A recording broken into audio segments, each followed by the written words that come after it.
আমি সাইন করে আমার প্রতিনিধি পাঠানো পরে সে আমার মাস করে ব্যাক করলো যে আপনার নিজে আসতে হবে। এটা আমি যাকে পাঠাতে সে আমাকে বললো যে আপনি আসতে হবে এবং সবাই নিয়ে বাধ্য হয়ে চলে আসতাম।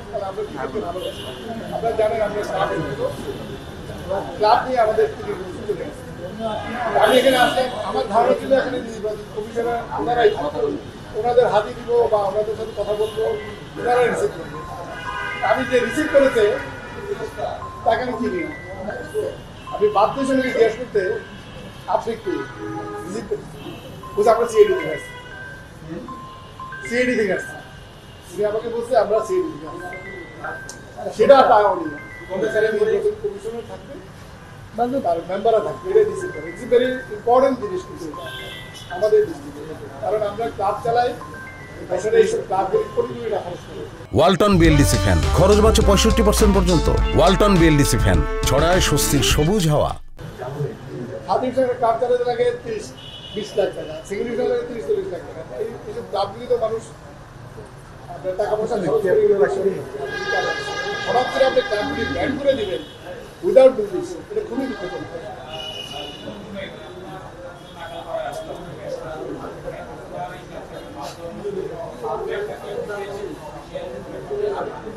না আমাদের কাছ থেকে তো বড় কিছু জানায়নি এবং কমিশনার ওনাদের দেখার কথা না, তারপরে আপনারা জানায়নি। আমরা জানি এবং আপনারা জানি যে ক্রিকেট বোর্ড এটা অলরেডি ওরা সিলেকশনে পার্টিসিপেট করতে পারবে বৈধ হিসেবে তারা ডিসিশন এটা আমাদেরকে জানাইছে। ক্রিকেট বোর্ড আমাদেরকে চিনে দিচ্ছে যে আপনার কাউন্সিলের জন্য নাম প্রদান করে, আমরা নাম প্রদান করেছি এবং এটা যথাযথভাবে ক্রিকেট বোর্ড রিসিভ করছি। এরপরে আর কোনো প্রশ্ন আমার মনে থাকে না।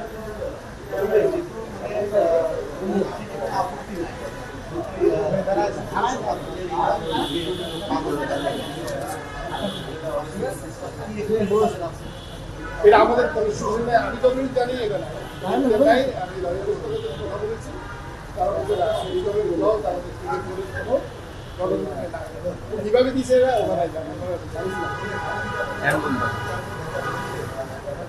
আমি বললাম তো আমি অনেক আগ্রহ নিয়ে নির্বাচন কমিশনের জানাতে আসছি এবং ওনাদেরকে যে একটা প্রশ্ন আমি করতে চেয়েছিলাম, যার জন্য আমি কিন্তু গত 7 বছর পরে গেছি। আপনারা জানেন যেখানে অনেক ঘটনার কারণে আমাকে জেলে যেতে হতো। এই 7 বছর কিন্তু আমি ক্লিয়ার করে যেতে রাস্তায় এসেছি। আজকে বাধ্য যে আসতে জাস্ট অনিয়মটা জিজ্ঞেস করা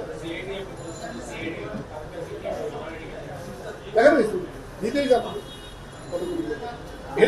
সরাসরি আসতে হয়েছে, কিন্তু নির্বাচন কমিশনার এটা সরাসরি নাই, কেউই নাই। কেন রাখবো না, ওটা আমি জিজ্ঞেস করি না, জিজ্ঞেস করে লাভ নেই। তিনি রিসিভ করতে চান, উনি আমাকে আমি পার্সোনালি জিজ্ঞেস করি আপনি তোর মধ্যে আমরা সিগনেচার দিয়েছি। Thank you.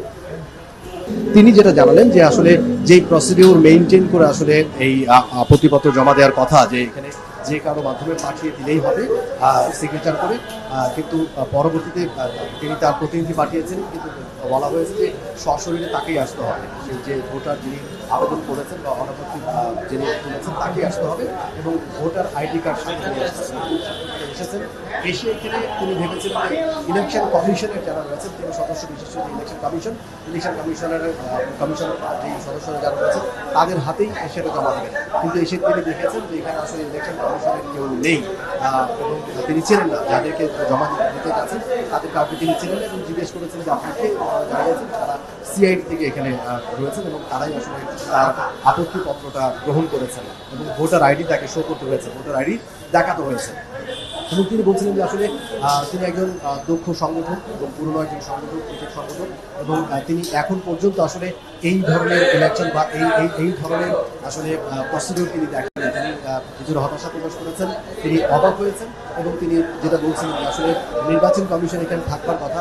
গতকালকে খসড়া ভোটার তালিকা প্রকাশ করা হয়েছে এবং আজকে আপত্তিপত্র গ্রহণ করা হচ্ছে।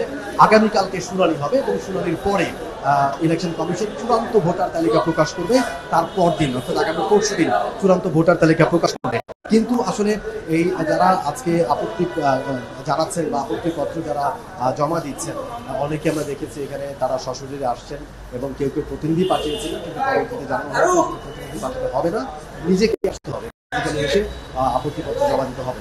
এবং লোক আলোচনা হইয়া এই যে কারণগুলো বললেন একদম কয়েকটা কারণ উল্লেখ করলাম সেটা তিনি জানিয়েছেন যে এই ধরনের ইলেকশন তিনি দেখেন এর আগেও তিনি ইলেকশন করেছেন আগে দুবার নির্বাচন করেছেন বেসিক্যালি এই ধরনের নিয়মগুলো এবং এটা কিন্তু নতুন নয় একেবারে শুরু থেকেই ইলেকশনের কার্যক্রম থেকে শুরু হয়েছে ইসি যখন তিনি গঠন হয়েছে তখন থেকে আসলে এই ধরনের অভিযোগ কিংবা এই যে ইলেকশন কমিশন নিয়ে কিংবা বিসিবি যে এবারে নির্বাচন যে প্রক্রিয়া সেটা নিয়ে কিন্তু নানা রকমের প্রশ্ন উঠছে এবং আজকেও সেটা আপত্তিপত্র গ্রহণ চলছে ভোটাতে সেই আপত্তিপত্র গ্রহণ নিয়েও কিন্তু বিভিন্ন রকমের অভিযোগ কিন্তু চলছে। For more updates, subscribe to our YouTube channel and click on the bell icon. Follow us on Facebook and Instagram. Download T-Sports app to enjoy exciting games and highlights. Visit tsports.com.